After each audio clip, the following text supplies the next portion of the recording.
സ്തോത്രം. ദൈവം നമ്മളെ ധാരാളമായിട്ട് അനുഗ്രഹിക്കട്ടെ. ഞാനിപ്പോൾ നിങ്ങളടുത്ത് കുറച്ച് കാര്യങ്ങൾ സംസാരിക്കാൻ പോകുന്നത് ഒരു വല്ലാത്ത കണ്ണിലോ വല്ലാത്ത ചിന്തയിലോ ഇത് എടുത്തു കളയരുത്. സ്തോത്രം.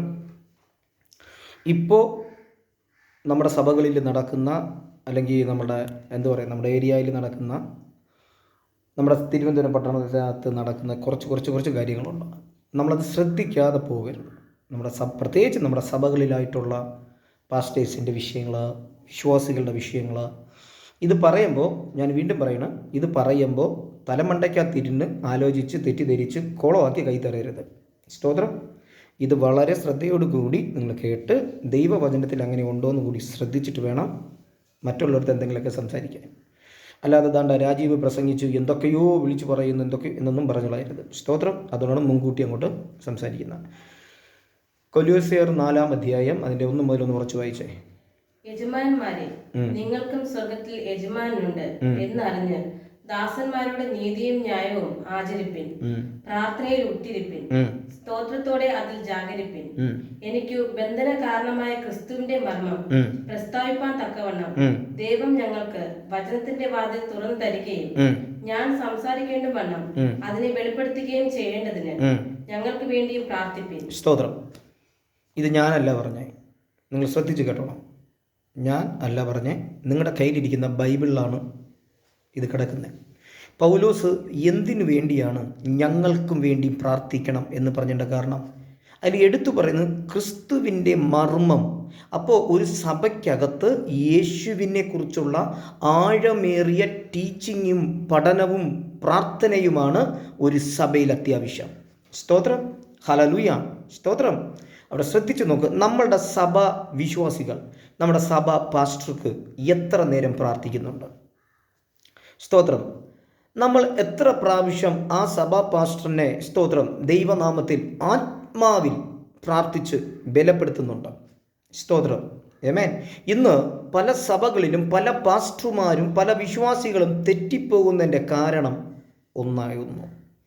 ഇന്ന് സഭകളിൽ വരുന്ന ഭൂരിഭാഗം പേരും ഭർത്താക്കന്മാരോട് വിഷയമുണ്ട്, നാട്ടുകാരോട് വിഷയമുണ്ട്, ബന്ധുക്കളോട് വിഷയമുണ്ട്, ഭാര്യ ഭർത്താവിനോട് വിഷയങ്ങളുണ്ട്.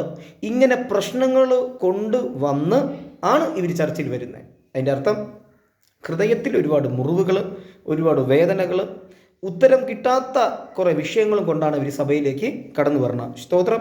അന്നേരം ദൈവദാസനിൽ കൂടി കേൾക്കുന്ന വചനങ്ങൾ നമ്മളെ ആശ്വാസപ്പെടുത്തുന്നുണ്ട്. അത് തെറ്റെന്ന് ഒരിക്കലും പറയില്ല. സ്തോത്രം. പക്ഷേ ഒരു കാര്യം നിങ്ങൾ മനസ്സിലാക്കുക, നമ്മളുടെ സഭകളിൽ പാസ്റ്ററിനെയാണ് നമ്മൾ ദൈവമായി മുൻസ്ഥാനം വെച്ച് സംസാരിക്കുന്നത്. അതാണ് ഞാൻ നേരത്തെ പറഞ്ഞത്, തെറ്റിദ്ധരിക്കരുത്, ശ്രദ്ധിക്കാൻ പറഞ്ഞതിൻ്റെ കാരണം. ഒരു പാസ്റ്റർമാരെ കൊണ്ടും നിങ്ങളുടെ അകത്ത് കിടക്കുന്ന മുറിവിനെ ഉണക്കാൻ പറ്റത്തില്ല. അവരവർ ഏതിൽ നിന്ന് വീണുവെന്ന് തിരിഞ്ഞു നോക്കേണ്ട ഉത്തരവാദിത്യം ഈ പ്രസംഗിക്കുന്ന രാജീവിനുണ്ട്, കേൾക്കുന്ന നിങ്ങൾക്കുമുണ്ട്. കാരണം നിങ്ങൾ ഏതിലാണ് വീണത്, ഏത് വിഷയത്തിലാണ് വീണുപോയത്, ആദ്യത്തെ മുറിവ് പറ്റിയത് എവിടെയാണെന്ന് നിങ്ങൾക്കേ അറിയാം. സ്തോത്രം. പ്രസംഗിക്കുന്ന പാസ്റ്ററിനോ സ്തോത്രം, വിശ്വാസികൾക്കോ ഇത് അറിഞ്ഞുകൂടാ. ഇത് സ്തോത്രം, ദൈവസന്നിധിയിൽ വന്നു ആരാധിക്കുന്നു, പ്രാർത്ഥിക്കുന്നു, വചനം കേൾക്കുന്നു എങ്കിലും ആദ്യം നിന്റെ ഹൃദയത്തെ കീറി മുറിച്ച ആ മുറിവ് അതവിടെ തന്നെ കിടക്കും. സ്തോത്രം. ആ മുറിവിനെ കണ്ടെത്തി നമ്മൾ ആ മുറിവിൽ കൂടി കടന്നു വന്ന സ്പിരിറ്റിനെ പുറത്താക്കാതെയാണ് നമ്മളുടെ നടത്തം. നിങ്ങൾക്ക് ഞാനത് ശ്രദ്ധിച്ച് പറഞ്ഞുതരാം. ഇന്ന് കൗൺസിലിംഗ് ചെയ്യുന്ന പാസ്റ്റേഴ്സ് ഉണ്ട്, കൗൺസിലിംഗ് ചെയ്യുന്ന, സ്തോത്രം, നല്ല നല്ല ദൈവദാസന്മാരുണ്ട്. അവർ കുടുംബമായിട്ടിരുന്ന് കൗൺസിലിംഗ് ചെയ്യുന്നുണ്ട്, ഒറ്റയ്ക്കിരിപ്പുണ്ട്. എല്ലാം ശരിയാണെങ്കിലും ഈ രാജീവ് എന്ന ഞാൻ ഒരുപാട് മുറിവിൻ്റെയും ഒരുപാട് വിഷയത്തിൻ്റെയും അടിമപ്പെട്ട ദിവസങ്ങളുണ്ട്. ആ അടിമപ്പെട്ട വിഷയത്തിനകത്ത് ഞാൻ ഇരിക്കുകയും ഞാൻ അതിനെ അടച്ച് അമർത്തിക്കൊണ്ട് നടക്കുകയും അതിൽ നിന്ന് ഞാൻ പ്രസംഗിക്കുകയും ചെയ്താൽ ഞാൻ ജയിക്കുമോ തോക്കുമോ? നിങ്ങൾ നോക്കുമ്പോൾ ഞാൻ നല്ല പ്രസംഗം, ഞാൻ നല്ല കാര്യങ്ങൾ ചെയ്യുന്നു, പക്ഷേ സാത്താനും എൻ്റെ അകത്തെ നന്നായിട്ട് ശ്രദ്ധിക്കും. സ്തോത്രം. മനസ്സിലാവുന്നുണ്ട്? അതാണ് യേശു എന്താ പറഞ്ഞേ? ഹൃദയം നുറുങ്ങിയവർ, കണ്ട, നുറുങ്ങിയവർ. അപ്പോൾ ഹൃദയത്തിൽ നുറുക്കുണ്ടെങ്കിൽ നീ വരേണ്ട സ്ഥലം ദൈവ ആലയം, പ്രാർത്ഥന ആലയം. അവിടെ വന്ന് നീയാണ് പ്രാർത്ഥിക്കേണ്ടത്. അതുകൊണ്ടല്ലേ സ്തോത്രം, ശമൂവേലിൻ്റെ അമ്മയായ ഹന്ന പറഞ്ഞത്, ഞാൻ മനോവ്യസനത്തോടു കൂടി ഞാൻ പ്രാർത്ഥിക്കുന്നു. സ്തോത്രം. ഞാൻ മനോവ്യസനത്തോടു കൂടി ഞാൻ ദൈവത്തോട് അപേക്ഷിക്കുക അത്രേ ചെയ്ത് എന്നല്ലേ അവർ. അപ്പോൾ മനസ്സിൻ്റെ മുറിവുകളെ നീ പാസ്റ്റേഴ്സിനോട് പറയുമ്പോൾ അവർ ഏത് മുറിവിലാണോ ഇരിക്കുന്നതെന്ന് ഈ പ്രസംഗിക്കുന്ന എനിക്ക് പോലും അറിഞ്ഞുകൂടാ. അപ്പോൾ ഈ രണ്ട് വിഷയത്തിനകത്തും രണ്ടുപേർക്കും വിടുതലെടുക്കാൻ പറ്റിയില്ല എങ്കിൽ അവിടെ ഭയങ്കര പ്രശ്നത്തെ സാത്താൻ അഴിച്ചുവിടും. അതുകൊണ്ടാണ് ഇന്ന് എല്ലാ സഭകളും നിങ്ങൾ എടുത്തു നോക്ക്, പാസ്റ്റർമാരുടെ നേരെ അഴിച്ചു വിടുന്നത് പെൺ വിഷയം തന്നെയാണ്. പിന്നെ രണ്ടാമത്തത് പണം, മൂന്നാമത്തത് പ്രശസ്തി, നാലാമത്തത് ഞാൻ എന്ന ഭാവം. ഇതൊക്കെ ഒരു സ്തോത്രം സഭയ്ക്കകത്തൊരു പാസ്റ്ററിൻ്റെ നേരെ അഴിച്ചു വിടുന്നതിൻ്റെ ഏക കാരണം സഭ വളരാൻ പാടില്ല, ചർച്ച് വയ്ക്കാൻ പാടില്ല, ചർച്ചിൽ നല്ല ആരാധന നടക്കാൻ പാടില്ല. ഇന്ന് നമ്മുടെ സഭകൾ നിങ്ങളെടുത്ത് പഠിച്ചു നോക്കൂ, തമ്മിത്തല്ലുണ്ടോ ഇല്ലയോ? സെക്രട്ടറി, പ്രസിഡന്റ്, ഖജാൻജി ഇതെടുത്ത് വെച്ചിട്ടുണ്ട് ഇല്ലേ? ഒരു സുവിശേഷം വെക്കുമ്പോൾ, ഒരു ഫംഗ്ഷൻ വെക്കുമ്പോൾ, ഒരു 21 ദിവസത്തെ ഉപവാസ പ്രാർത്ഥന വെക്കുമ്പോൾ ഏതൊക്കെ പാസ്റ്റർമാരെ സെലക്ട് ചെയ്യണമെന്ന് അവിടുത്തെ സഭാ പാസ്റ്റർ പരിശുദ്ധാത്മാവിനോട് ആണോ കേൾക്കുന്നത്, അതോ അവിടുത്തെ വിശ്വാസികളെടുത്താണോ കേൾക്കുന്നത്, അതോ അവിടുത്തെ സെക്രട്ടറി, പ്രസിഡന്റ് ഇവരെടുത്താണ് കേൾക്കുന്നത്?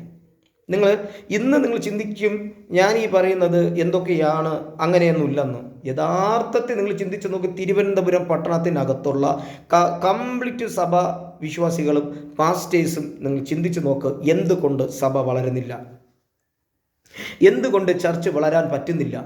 പൗലോസ് പറയുന്ന പദം നിങ്ങൾ ശ്രദ്ധിച്ചു നോക്ക്, യേശുവിൻ്റെ മർമ്മം എനിക്ക് വെളിപ്പെട്ട് വരേണ്ടതിന്. കണ്ട, ഇന്ന് നമ്മൾ സഭകളിൽ പ്രസംഗിക്കുന്നതെല്ലാം അനുഗ്രഹത്തെക്കുറിച്ചാണ്. പ്രസംഗിക്കേണ്ടെന്നല്ല, നല്ല കാര്യമല്ലേ? പക്ഷേ ഒരു കേൾക്കുന്ന സഭയിൽ പ്രസംഗിക്കുന്ന പ്രസംഗത്തെ കേൾക്കുന്ന ഒരു വിശ്വാസി അതെങ്ങനെ ഏറ്റെടുക്കുന്നേ? സ്തോത്രം. അതെങ്ങനെ ഏറ്റെടുക്കുന്നേ? നിങ്ങളുടെ സഭയിൽ ഒരു വ്യക്തി വരുമ്പോൾ അത് പരിശുദ്ധാത്മാവിനാൽ ആ വ്യക്തിയെക്കുറിച്ച് സകലതും അറിയണ്ടേ? എങ്കിലല്ലേ അതിനൊത്തവണ്ണം ദൈവവചനം കൊടുക്കാൻ പറ്റൂ. ഇതിപ്പോൾ നമ്മൾ ഒത്തിരി ജനം നമ്മുടെ സഭയിൽ വരണം. അപ്പോൾ അവർക്ക് നോവാതെ രീതിയിൽ പ്രസംഗിക്കണം, അവർ നമ്മുടെ കൈവിട്ട് പോകാതെ നിൽക്കണം. ഇന്ന് എത്ര പേരുണ്ട്? 300 പേരുണ്ട്. നിങ്ങളുടെ ചർച്ച എത്ര പേരുണ്ട്? 5000 പേരുണ്ട്. സ്തോത്രം. അപ്പം ഇത്രയും പേരുള്ള ഒരു സഭയ്ക്കകത്ത് മാസം നല്ലൊരു വരുമാനം കിട്ടും, ആഴ്ചയിൽ നല്ലൊരു സ്വോത്ര കാഴ്ചകൾ കിട്ടും. സൈക്കിളിൽ വന്ന പാസ്റ്റർ, സ്കൂട്ടറിൽ വന്ന പാസ്റ്റർ, കാറിൽ വന്ന പാസ്റ്റർ, പ്ലെയിനിൽ പോയി. ഹലോ, തെറ്റോ ശരിയോ പറ? ഇന്ന് നമ്മുടെ തിരുവനന്തപുരം പട്ടണത്തിനകത്ത് സ്തോത്രം സമ്പത്ത് കൊണ്ട് നിറഞ്ഞ പാസ്റ്റേഴ്സ് എത്ര പേരുണ്ടെന്നറിയോ? സമ്പത്ത് വേണ്ടെന്നില്ല, സമ്പത്ത് വേണം. നിങ്ങൾ ശ്രദ്ധിക്കുക, ഒരു സഭയ്ക്കകത്ത് പരിശുദ്ധാത്മാവിൻ്റെ നിറവാണോ അതോ സമ്പത്താണോ?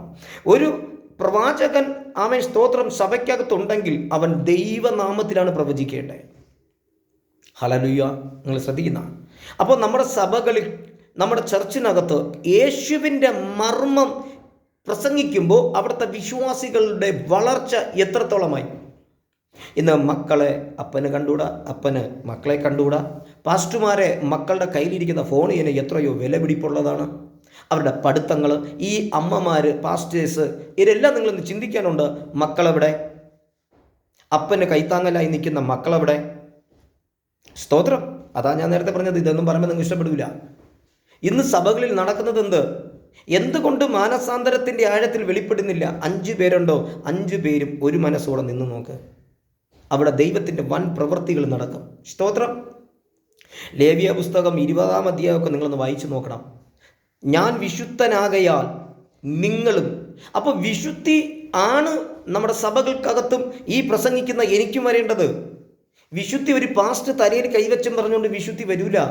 ഞാൻ ദിനംതോറും ആ വിശുദ്ധിയിലേക്ക് കർത്താവിൻ്റെ വചനവും സ്തോത്രം അന്യഭാഷയും വേണം എങ്കിലേ ഞാൻ വിശുദ്ധിയിൽ നിൽക്കാൻ പറ്റുള്ളൂ. ഇല്ലേ നമ്മളെ അശുദ്ധി കൊണ്ട് മൂടും. കാരണം തലമുറയായി തിരുവനന്തപുരം പട്ടണത്തിനകത്തുള്ള എല്ലാ സഭകളെ നിങ്ങൾ ശ്രദ്ധിച്ചു നോക്കിയാൽ ഒരു പരിധിക്കപ്പുറം വളരാൻ അനുവദിക്കുന്നില്ല. ഒരു പരിധിക്കപ്പുറം സ്തോത്രം ഉണർവിൻ്റെ തീജ്വാല വരാൻ അനുവദിക്കില്ല. എന്ത് കാരണം? ഞാനൊക്കെ ജനിക്കുന്നതിന് മുമ്പ് സ്തോത്രം ഉള്ള സഭകളെക്കുറിച്ച് ഞാൻ കേട്ടിട്ടുണ്ട്. അവർ തമ്പേറടിച്ച് ഓലക്കീറിലിരുന്ന് ആ ഓലപ്പായിലിരുന്ന് അവർ പ്രാർത്ഥിക്കുമ്പോൾ ദൈവത്തിൻ്റെ സാന്നിധ്യം അതിനകത്ത് ഇറങ്ങുന്നതാണ് പറയുന്നത്. ഭയങ്കര മിറാക്കിൾ നടക്കുന്നെന്നാണ് പറയുന്നത്. ഇന്ന് നമ്മുടെ സഭകളിൽ നടക്കുന്നത് എന്താണ്? അങ്ങോട്ടും ഇങ്ങോട്ടും പഴിപറച്ചിലും, ഒരു പാസ്റ്ററിനെ ഈ പാസ്റ്ററെ കണ്ടുകൂടാ, പിന്നെ പാസ്റ്റേഴ്സ് കോൺഫറൻസിൽ തമ്മിലടി, അയ്യോ ഒരു ബഹളം തന്നെ. നിങ്ങൾ ചിന്തിക്കുക,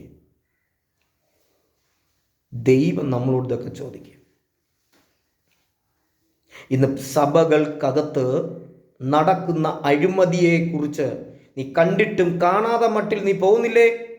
നിന്നോട് ദൈവം ചോദിച്ചിരിക്കും, ഉറപ്പായിട്ടും പറയാം. ഇത് ഏതൊക്കെ പാസ്റ്റേഴ്സ് കേട്ടാലും ഏതൊക്കെ വിശ്വാസികൾ കേട്ടാലും അയ്യോ ഇത് ശരിയല്ല എന്ന് പറഞ്ഞ് എണീറ്റ് പോയാലും ഒരു കുഴപ്പമില്ല, ഒരു പ്രശ്നവുമില്ല. സ്തോത്രം, ആമേൻ. ആ പ്രസംഗത്തിൻ്റെ ആഴം നിങ്ങൾ മനസ്സിലാക്കുക. എന്തുകൊണ്ട് പൗലോസ് അങ്ങനെ സംസാരിച്ചു? അതൊന്നുകൂടെ വായിച്ചേ. കണ്ട, അവിടെ പറയുന്ന ഒരു പദം, നിങ്ങൾ പ്രാർത്ഥനയിൽ ഉറ്റി ഇരിപ്പിൻ. 2 കൊരിന്ത്യർ 6-ാം അധ്യായം പെട്ടെന്ന് എടുത്തൊന്ന് വായിച്ചേ. 2 കൊരിന്ത്യർ 6-ാം അധ്യായം ഒന്ന് പെട്ടെന്ന് വായിച്ചേ. നിങ്ങൾക്ക് ദൈവത്തിന്റെ കൃപ ലഭിച്ചത് വ്യർത്ഥമായി തീരരുത് എന്ന് ഞങ്ങൾ സഹപ്രവർത്തിക്കാരായി നിങ്ങളെ പ്രബോധിപ്പിക്കുന്നു. കുറച്ചുകൂടി ഉറച്ചു വായിച്ചേ. പ്രസാദകാലത്ത് ഞാൻ നിനക്ക് ഉത്തരമരുളി, രക്ഷാ ദിവസത്തിൽ ഞാൻ നിന്നെ സഹായിച്ചു എന്ന് അവൻ അരുളി ചെയ്യുന്നുവല്ലോ. ഇപ്പോഴാകുന്നു സുപ്രസാദകാലം, ഇപ്പോഴാകുന്നു രക്ഷാ ദിവസം.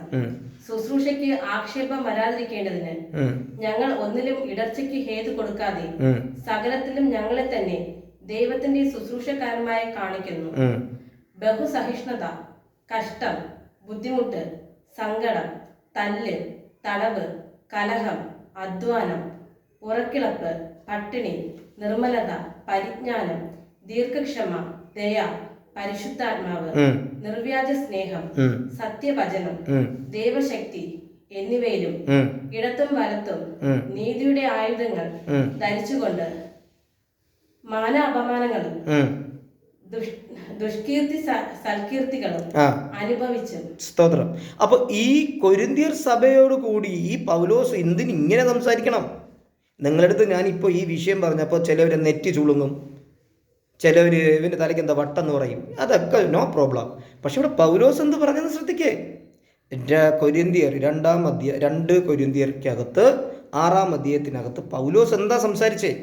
പൗലോസ് എവിടെ പോയാലും എവിടെ കിടന്നാലും എവിടെ ഇരുന്നാലും സഭകളെക്കുറിച്ചുള്ള എരിവാണ് അങ്ങേർക്കുള്ളത്. അങ്ങനെ വിളിച്ചിരിക്കുന്നത് അതിനാണ്. അപ്പോൾ ഇതിൽ കേൾക്കുന്ന നിങ്ങൾ സഭ പാസ്റ്റ് ആയിരിക്കാം, അല്ലെങ്കിൽ വിശ്വാസിയായിരിക്കാം. ദൈവം നിന്നെക്കുറിച്ച് ചിലത് കണ്ടിട്ടുണ്ട്. ആ വിഷയത്തിലേക്കാണ് ഞാൻ നിങ്ങളെ കൊണ്ടുവരാൻ ആഗ്രഹിക്കുന്നത്. ദൂത് കേൾക്കുന്ന തെറ്റാണ് അല്ല. നീ എന്തിനാണ് ഒരു സഭയിൽ പോകുന്നത്? കലകമിടാനല്ല. ഇന്ന് കംപ്ലീറ്റ് സഭകളെ നിങ്ങൾ നോക്ക്, കലകത്തിൻ്റെ ബഹളം. എൻ്റെ ചർച്ച്, എൻ്റെ ആൾക്കാർ, എൻ്റെ പാസ്റ്ററിനെല്ലാം പറഞ്ഞോണ്ടല്ല. നിൻ്റെ പാസ്റ്റർ എങ്ങനെ ഇരിക്കണത്? എൻ്റെ പാസ്റ്റർ എങ്ങനെ സംസാരിക്കരുത് കേട്ടോ. ഞാൻ ചോദിക്കട്ടെ, എടാ പാസ്റ്റർ അല്ലടാ ആള്, കർത്താവാ, പരിശുദ്ധാത്മാവാ. ഇങ്ങനെയുള്ള വികാരങ്ങൾ നിൻ്റെ അകത്ത് കിടന്നാൽ നീ എങ്ങനെ പരിശുദ്ധാത്മാവ് പ്രാപിക്കും? നീ എങ്ങനെ അന്യഭാഷയിൽ സംസാരിക്കും? ഹൃദയത്തിനകത്ത് എന്തിരിപ്പുണ്ട് അത് വായിൽ പ്രസ്താവിക്കും എന്നാണ് യേശു പറയുന്നത്. അതുകൊണ്ട് വളരെ ആലോചിച്ച് വളരെ ചിന്തിച്ച് വേണം നിങ്ങൾ ഈ മെസ്സേജ് ഒന്ന് ശ്രദ്ധിക്കാൻ കേട്ടോ. കാരണം പല പാസ്റ്റർമാരും പലവരും പറഞ്ഞ് നിങ്ങളുടെ തലമണ്ടയ്ക്കകത്ത് കുറേ സംഭവങ്ങൾ കയറിയിരിപ്പുണ്ട്. ഈ പ്രസംഗിക്കുന്ന വാക്കുകളും ശരിയാണോ എന്ന് നിങ്ങളുടെ കയ്യിലിരിക്കുന്ന തിരുവചനത്തിൽ എടുത്തൊന്ന് പരിശോധിച്ച് നോക്കുക. ഇങ്ങനെ സംഭവങ്ങളുണ്ടോ? നമ്മുടെ ചർച്ച ഇപ്പോൾ എങ്ങനെയാണ് പോകുന്നത്? പരിശുദ്ധാത്മാവ് നയിക്കുന്നത് പോലെയാണോ? നിങ്ങൾ ചിന്തിച്ചു നോക്കുക. പരിശുദ്ധാത്മാവിൻ്റെ ശക്തിയാലും പരിശുദ്ധാത്മാവിൻ്റെ പവറിലുമാണ് പൗലോസ് സംസാരിക്കുന്നത്. ആ കൊരിന്ത്യർ സഭയോടുള്ളത് ആ വലിയ വേദനകൾ. ഒരു സഭയ്ക്കകത്ത് യേശുവിൻ്റെ മർമ്മം വെളിപ്പെടണമെന്നാണ് ആഗ്രഹം. ഓരോ വ്യക്തികളും യേശുവിനെ ആരാധിക്കണം, യേശു പറയുന്നത് കേൾക്കണം, അതുപോലെ നടക്കണമെന്നാണ്. നമ്മളെ ഇഷ്ടത്തിനല്ലേ പോണേ, അല്ലേ? ഇവിടെ വചനം പറയുന്നു പരിശുദ്ധാത്മാവിൽ. കണ്ട, പത്രോസ് പ്രസംഗിച്ചു, പൗലോസ് പ്രസംഗിച്ചു. അപ്പൊ പരിശുദ്ധാത്മാവ് പാസ്റ്റർ മാത്രമേ ഉള്ള, പാസ്റ്റർക്ക് മാത്രമേ കിട്ടത്തുള്ളൂ? ഒരിക്കലുമില്ല. നീ ദൈവത്തിൻ്റെ മുമ്പിൽ എങ്ങനെ വരുന്നുവോ എന്ന് ദൈവം നോക്കും. ഇപ്പം മോശ ആ മുൾപ്പടർപ്പ് കത്തിക്കൊണ്ടിരിക്കുമ്പോൾ ഓടി വന്നപ്പോൾ മോശയെടുത്ത് പറയണ കാലിന്ന് ചെരുപ്പഴിച്ച് മാറ്റാൻ. കണ്ട, അതുവരയ്ക്കും മോശയുടെ കാലിലുള്ള ചെരുപ്പ് അഴിച്ചു മാറ്റാൻ ഒരുത്തരും പറഞ്ഞിട്ടില്ല. പക്ഷെ ഇവിടെ പറയുന്നു, നീ നിൽക്കുന്ന സ്ഥലം വിശുദ്ധമാകയാൽ നിന്റെ കാലിൽ ആ ചെരുപ്പ് ഊരി മാറ്റുക. എന്തോ അതിൻ്റെ അർത്ഥം? നീ വിശുദ്ധിയിൽ നിന്നാലേ വലിയ ദൈവ പ്രവൃത്തി നിന്നെ കൊണ്ട് ചെയ്യാൻ പറ്റൂ. ഇന്നും ദേശത്തിൽ ഇരിക്കുന്ന ദുഷ്ട സ്പിരിറ്റിൻ്റെ മുമ്പിൽ നമ്മളെ വിശ്വാസികൾ മുട്ടുമടങ്ങരുത്. ജയിക്കാൻ പഠിക്കേ. ഈ സഭയെ വളരാനും വളർത്താനും യേശുവിൻ്റെ സഭയാത്. അതിനുവേണ്ടി കൈകോർക്ക് പ്രാർത്ഥിക്ക്. വചനങ്ങളാൽ ദൈവം ധാരാളപ്പെട്ട് അനുഗ്രഹിക്കട്ടെ. സ്തോത്രം.